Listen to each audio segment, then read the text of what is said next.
여름 장마가 국지성 집중호우 양상으로 바뀌면서 정부가 이런 극한 호우에 대비하기 위해 무려 14곳에 기후 대응 댐을 건설하겠다고 발표했죠. 그런데 댐의 효과에 대한 과학적인 근거가 부족한 데다 댐을 만드는 과정 자체가 환경 파괴적이다 보니 형용 모순이라는 지적이 거센데요. 실제 해외에서는 이미 20여 년 전부터 있는 댐도 허물고 있는 것이 사실입니다.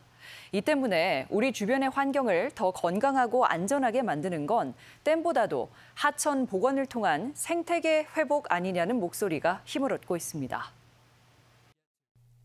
미국 캘리포니아 북부를 가로지르는 클라마스 강. 강에 늘어선 보 4개를 철거하는 작업이 한창입니다. 되살아난 강에는 물고기가 돌아오고 주변의 생태계가 회복되는 기적이 일어나고 있습니다. 전기를 생산하는 이점은 있었지만 창궐하는 녹조, 동식물의 떼죽음 등 물을 가둔 대가가 너무 가혹했기에 댐을 부수는 겁니다. Slow down the water and the water gets much warmer.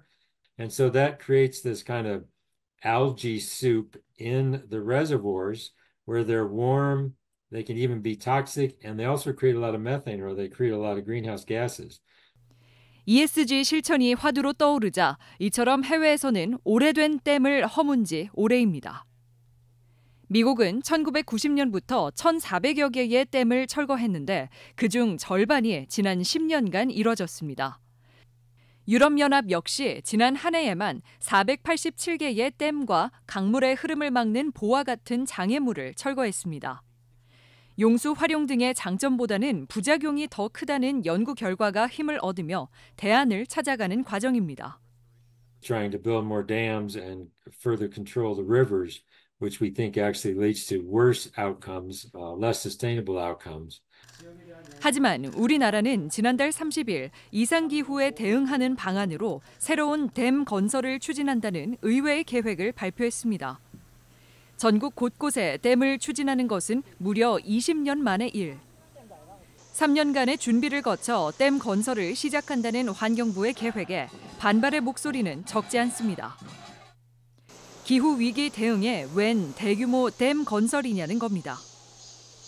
전북자치도는 정부의 이번 후보지 발표에 유일하게 이름을 올리지 않았는데 더 이상 댐이 필요하지 않다는 입장입니다.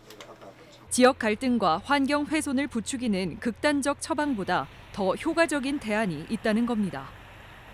기존에 있는 하천 기능을 좀 회복한다든가 아니면 급수 체계를 좀 변경한다든가 기후 대응에 위해서는 우선적으로 좀 시급한 것이 그쪽이 아닌가 이렇게 판단되고 있습니다. 댐 건설이 과연 효과적이냐는 우려가 잇따라 제기되면서 다시 한번 시대의 흐름에 역행하는 정책이라는 비판이 거센 상황. 기후 위기에 대한 근본적 성찰 없이 건설 경기 부양이라는 여러 이유가 내재된 것은 아닌지 세간의 우려가 적지 않습니다. 지구 새로봄 전주 MBC 목서윤입니다.